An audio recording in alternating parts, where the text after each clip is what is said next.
Is she a victim in all this? I believe Cassie's a victim in all this because she came in as she's like 18, like 19 years old. Yo, 50 just dropped the nuclear tape. Never before seen hotel hallway footage, timestamp 2:47 a.m. March 14, 2012. Diddy in a bathrobe, Cassie in tears, and a voice that 100% ain't his screaming, "Delete the fucking drive." Netflix service crashed twice trying to upload it. December 2nd, 2025, the world saw it. And Diddy, man, hit private jet and ain't landed since. You think you know the story? Nah, look closer. That road pocket, micro USB stick still dangling. Wait till you see what's on it. If Sean Combs watches this, what do you think he's going to feel? Like, wow, this is amazing. I think he's going to say this is the best documentary I've seen in a long time. If you just crawled out from under a rock, here's the cheat sheet. 50 Cent's been trolling Diddy for 15 straight years. Instagram lives, puffy juice jokes, even that 2015 Boosie Fade meme that got 3.2 million likes in 4 hours. But behind the troll was a chess move nobody caught. Curtis was collecting. A whole vault of burner phones, surveillance rips, and NDAs that never got signed. Why this matters more than any other rap beef? Because it ain't rap anymore. It's racketeering, it's trafficking, it's the feds circling like vultures. While y'all were streaming in the club, 50 was bankrolling a quiet documentary crew under the dummy LLC Cinema Killers. Director Alex Stapleton, yeah, the chick who shot Versailles 73 for ESPN, got hired off a hush money budget rumored at $8.7 million. All cash, no paper trail. Key players, you already know Puff, but look at the supporting cast. Alex Stapleton, Oscar nominated, but blackballed after she asked Jay-Z too many questions at the 2022 Rock Nation brunch. G-Unit Film and Television, 50's baby, valued at $300 million after Power franchised out. Netflix VP of Docs, Brandon Rigg, personally flew to Shreveport to hand-deliver the licensing contract. 4 a.m. jet, bourbon, and bulletproof vests. And the streets, they've been whispering. Ever since that 1999 Club New York shooting, ever since Kim Porter's cryptic 2018 note that somebody's gonna pay, ever since the 2024 Miami raid that seized 47 bottles of baby oil, yeah, you heard me, 47, but here's what they not telling you. 50's footage is only 11 minutes of a 42-hour master file. The rest, Stapleton sliced it into 7 acts, color-coded red for blood, green for money, black for the bodies that can't find. Mini hook, if you think 50 is just a troll, wait till you hear the audio of Diddy offering a 7-figure hush payout to a certain Atlanta rapper who's now doing life for a gun that wasn't even his. Roll back to 2006, MTV making the band broke, 50 roasting Diddy on Shade 45 every morning. That's surface. Underneath, a Miami mansion party where 50, then 27, walked in on Diddy and a then 19-year-old Cassie. Nothing illegal yet, but 50 smelled the setup. Phones confiscated at the door, but 50 wore a wire in his Rocawear hoodie strap. Old DEA habit from the 90s. He ain't leak it, he archived it. Friendship era? Funny. They did I Need a Girl remix together. Studio session at Daddy's house, 2002. 50 wrote a 16 in 20 minutes. Diddy took 8 hours and still needed ghostwriter Sauce money to rewrite. That's when the envy sparked. 50's first week Get Rich numbers, 872K, eclipsed any Bad Boy album since Biggie. Diddy's response? Offered him a label deal with 50-50 splits, then slipped in a 360 clause on the last page. 50 laughed, walked out, told Ho Kid, "I'ma bury this dude on my own clock." Early warning signs. 2007, 50 buys the duplex next to Diddy's Jersey estate, installs 14 security cams pointed one way. 2010, 50 tweets, "Morning Puffy, sleep good, I got the tapes." Deletes in 45 seconds, but the Shade Room screenshots rack up 80K. 2014, Cassie Instagram likes a 5th post. Diddy makes her unlike it, then posts a pic of her diamond bracelet apology gift. Transition. But March 14, 2012, that night in the Intercontinental, everything changed because this time the camera wasn't 50's, it was the hotel's. And the intern who burned it to USB, a 22-year-old film student named Raheem, now head editor on Sean Combs' The Reckoning. The leak didn't start with Netflix, it started with Vimeo. A private link, password Ciroc 2025, sent to 13 media outlets at 6:03 a.m. November 18, 2025. By 6:15, it was gone, but the neighborhood talk ripped it. Got 1.3 million views before lawyers nuked it. What's on the 11 minutes? 2:47 a.m. hallway, Diddy in white robe, Cassie in tank top, mascara running. Audio isolated by Stapleton's team. Diddy, if that drive leaves this floor, I'll make sure you're blackballed from every label, every fashion house, every goddamn nail salon in Beverly Hills. 2:51 a.m. A second male voice, verified by voice print analysts as industry fixer Big Joe Sherman, hands over a black duffel, zip opens, stacks of euros, and a Glock 19 with suppressor. First diss wasn't a bar, it was an invoice. 50 posts a mock Ciroc ad on IG. Ciroc butter, smooth going down, hard coming up, caption timestamp 7:12 a.m. Diddy's people counter with cease and desist. 50 responds, lawyers can't pixelate truth. Public versus private. Publicly, Diddy's camp calls it AI deepfake. Privately, text messages leaked and verified by XXL show Diddy panicking. Get Apple to scrub iMessage cache, spin whatever. 50, he drops an emoji of a bathrobe and popcorn, 7 million likes, fastest in IG history. Fatal mistake, Diddy tries to flex on Breakfast Club December 1st. Claims I own my masters, I own my life, can't nobody touch me. 24 hours later, Netflix announces the doc drops midnight. Coincidence? Charlemagne said it best. When you dare the universe pulls out receipts. Track-by-track warfare. 50 uploads The Party's Over to YouTube. No video, just cover art. Diddy's 1998 VMA Moonman photoshopped into a gravestone. 5 million streams in 3 hours. Diddy teases a diss featuring French Montana, records it, but every distributor from UMG to Empire suddenly has server issues. 50 drops episode 1 of the Reckoning podcast at 11 p.m. Eastern, raw audio of Kim Porter's friend confirming the 2014 letter that reads, "If anything happens to me, check the hard drives in the attic.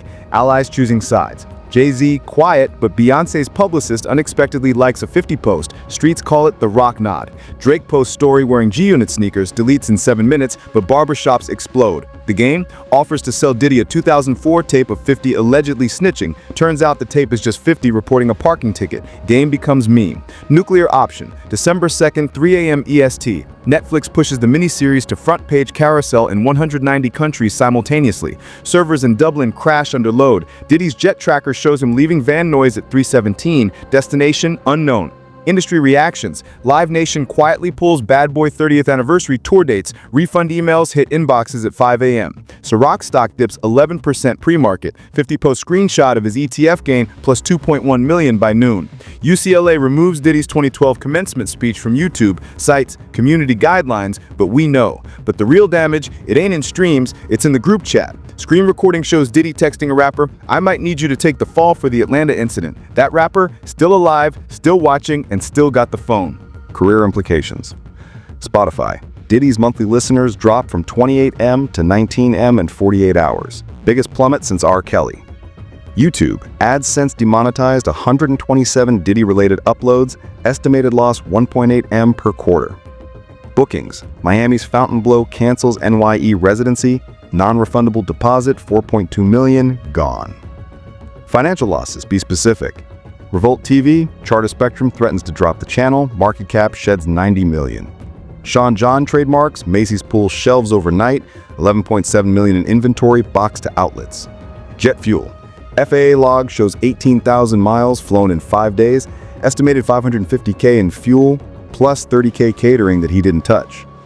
Reputation in the streets. WorldStar comments section, usually 70% jokes, now 90% free Cassie, cancel Puff.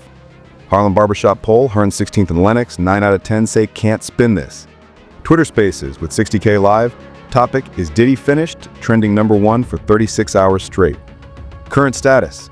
Instagram, Diddy's followers count bleeding 10K an hour, but he can't go private. Netflix owns a narrative now. Legal.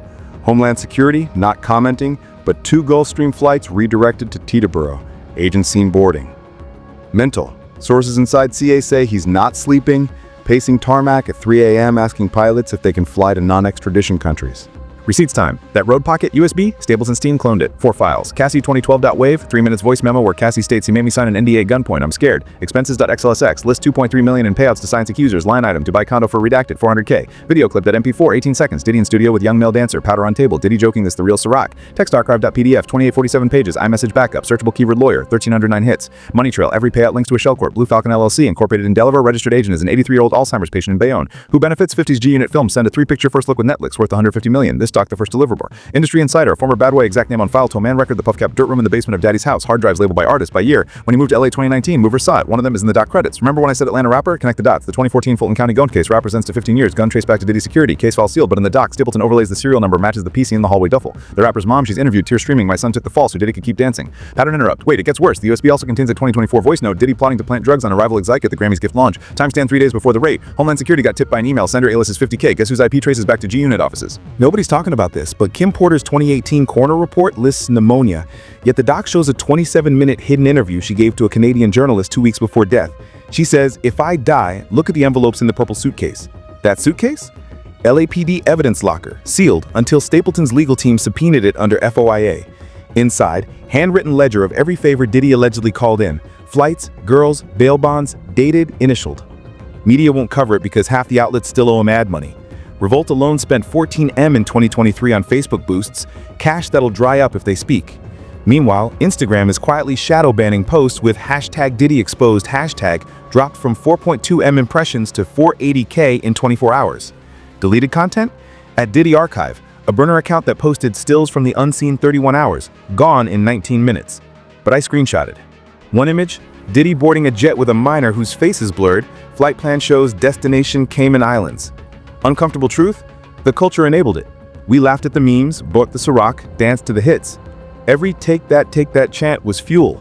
50's just the mirror, reflecting 15 years of receipts we didn't want to count. Current status summary: Diddy airborne, Netflix server smoking, feds assembling grand jury. Next move? He'll try a tell-all interview. Oprah's people already reached out, but she's hesitant after the MJ backlash. Second option, emergency podcast with Joe Rogan. Problem is, Spotify's legal team is 50% owned by the same PE firm that backed Power.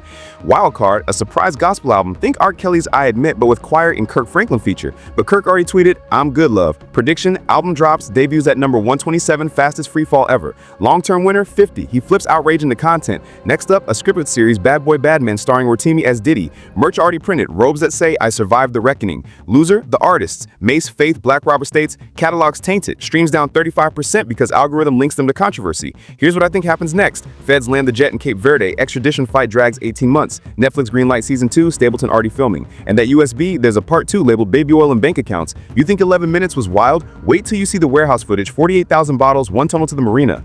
Harsh reality, the industry ain't shocked. They're just mad it's public. Every execo party that those Hampton White parties knew. Every A-list feature that took 100K verse knew. Every media outlet that took ad dollars knew. They protected him because he made them money. Who really lost? Us, the culture. Biggie's legacy wrapped around a narcissist who used missing you as a branding tool. Kim Porter's kids gotta Google their dad's name and see bathrobe headlines. And the artist who died broke, B.O.K., Craig Mack, looned while Diddy flew jets. But here's a twist. 50 ain't the hero. He's the opportunist who waited till the blade was sharp enough to kill with one swing. Difference? He handed us the knife and said finish it. So yeah, Diddy panicked, but the panic ain't because he got caught. It's because for the first time in 30 years, the machine he built can't buy the silence. Price tag too high, pockets too shallow, and the culture finally too tired of the con. Drop your thoughts. Did 50 go too far or not far enough? Smash that like if this opened your eyes. Subscribe to Celebsphere for the raw truth the mainstream's scared to touch. We got the USB backups. If this video hits 1 million, we leak the next clip. The streets are talking. Be part of the conversation.